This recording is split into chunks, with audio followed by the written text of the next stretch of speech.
How's it going, everybody? Daruuii here for Orient chapter number 2 review. Let's get this straight.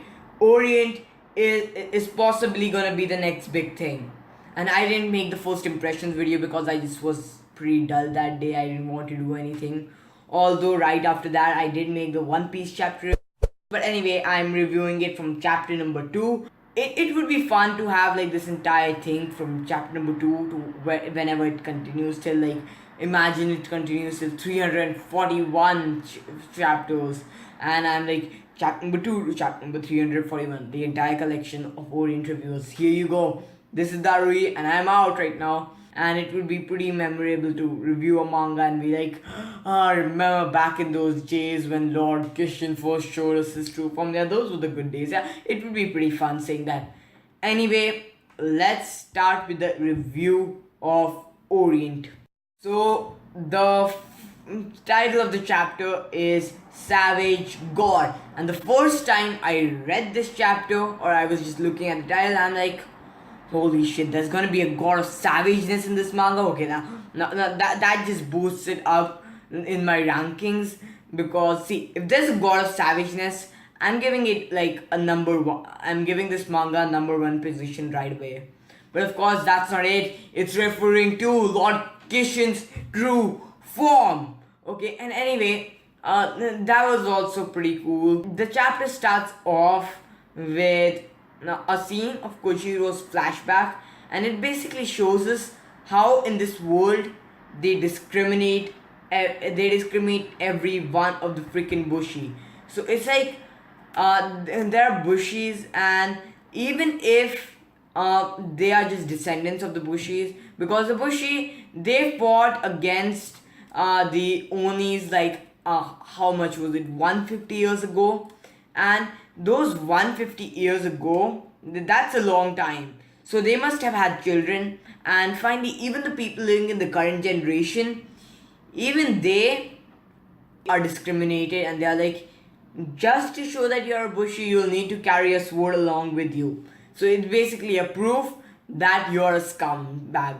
And that honestly was a pretty bad move on the Oni side, and I'm pretty sure by the end of this manga it's going to be revealed that the Onis were the bad guys all along, and the whole public is going to find out about that, and everyone's going to be like, holy shit, we didn't see that coming, we are so stupid. Kojiro, Musashi, you people are you people are a bunch of genius. And it's probably gonna be pretty fun. But the chapter starts off with a flashback of Kojiro.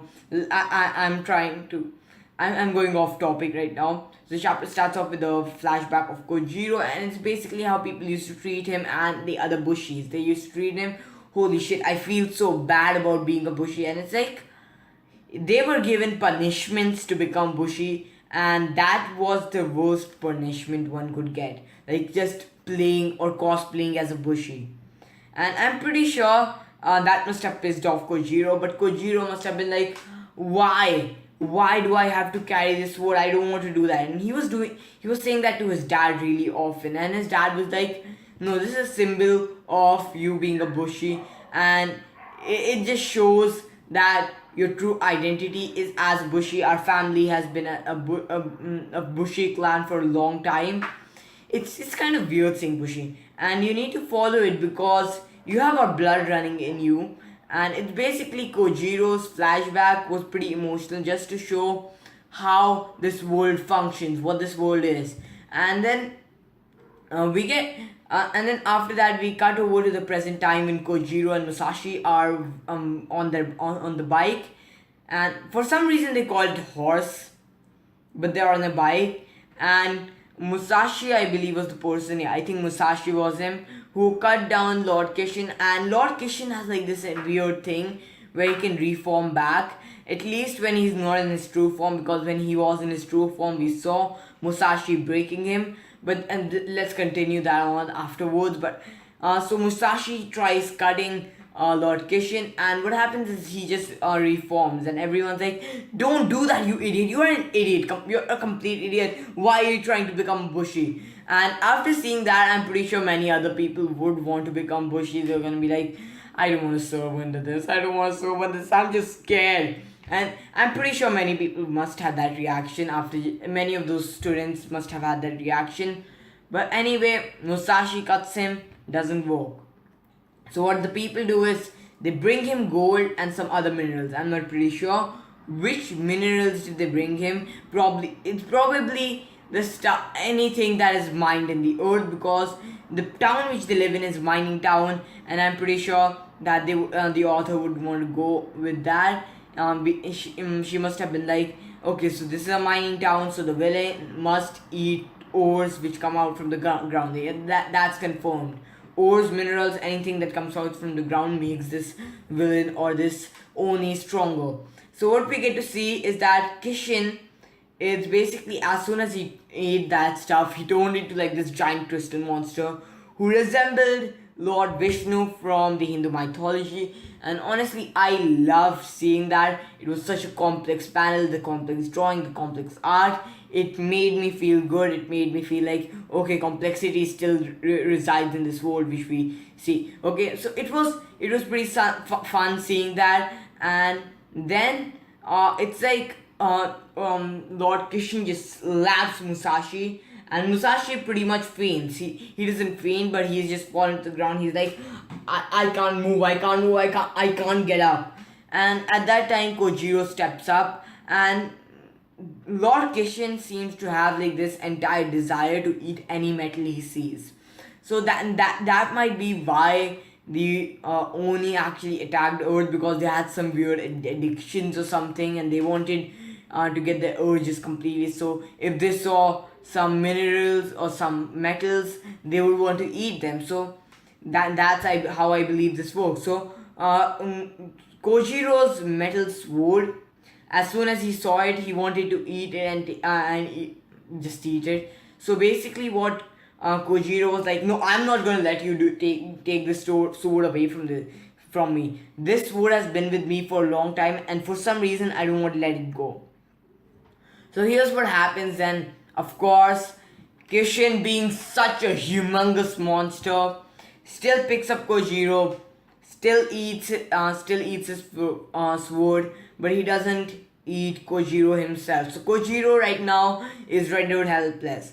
Seeing this, Musashi is like, yeah, Kojiro really praises his sword, so I think I should go ahead and get the sword back for him. And what Musashi does is basically starts breaking his breaking Kishin's belly, not belly, but his stomach at least, like a crystal stomach. I'm not even pretty sure can we call it a belly. It's just weird. We need to get an anatomy for Lord Kishin, because it's just too confusing. So what he does is he tries breaking his stomach, and as soon as his stomach breaks apart, Musashi actually jumps in with all the digestive juices in there. I'm not sure how he had the guts to do that, but he jumps in, gets out the sword, climbs up, and he comes back to Musashi, and he comes back to Kojiro and is like, here you go, here's your sword. You value it a lot, I value it. It's like, you are a Bushi, that's your identity. You should always hang on to it. I know it values a lot. It has a lot of moral value to it. And Kojiro kind of sees his father in Musashi, and he's like, wow, Musashi is a true Bushi. So yeah, I should really respect him. And what they do is like, holy shit, there's no way we can face Kishin with the strength we have right now. So yeah, get that horse you had and let's just ride away. And actually by horse, I'm actually referring to his bike, which is a damn cool bike if you ask me. It's like a long bike. I want, if I had an opportunity to get any vehicle from the anime universe or from the manga universe, I would take that one. It's a pretty cool one. It's a pretty cool bike, and they ride away. On to what can happen in the series. Like, this chapter was like 51 pages long. Last was like 63, I believe, 67. So this chapter was a pretty long one. Next chapter will probably be 30, and then we'll get back to the 20 pages per chapter. And that would honestly satisfy me more, because then I could focus more on the little details. Right now I was focused more on the covering the chapter. Anyway, I see potential for world building. in this series, like a lot of world building. We saw Lord Kishin over here, and he was probably the only Oni in this town or in this district. This was a mining town, so probably Lord Kishin ruled over it. But I believe there must be more Onis who rule over different areas. So that is possibly what will happen in the series, what will happen in the future of the series. We will explore different places, different Onis, and Musashi and Kojiro are probably gonna try and beat them. So next arc of the series, this was probably the introductory arc. Next arc of the series, we are probably gonna visit a new town, and that might just be Musashi and Kojiro's first actual thing as a Bushi actual accomplishment. What they actually do, they take on Oni and they actually win. So that might be the first chapter, the first arc, the first major arc what they do, and it's just a great manga. I enjoyed it right now. I'm enjoying it. I see a lot of potential on it. If done well, this can be a masterpiece, which can even compare to some of the greatest works. Honestly, I'm not sure where the author is going with this, but in terms of world building, we can literally just go to different places and visit them. That would also be fun, seeing some culture. I would enjoy that. I would love that because world building is what I live for in anime. So that's basically it for this chapter review. Orient is an amazing manga, and for some reason I just feel like saying this in the end of the review. Just read the manga if you haven't already. Why would you be here if you haven't? But anyway, if you haven't read the manga, read Orient. It's an amazing story. It has an amazing, I see potential in it. And if you start reading it now, you will have the right to say that you started reading Orient in its first chapters, in its first few chapters. So anyway, this is Daruuii, and I'm out.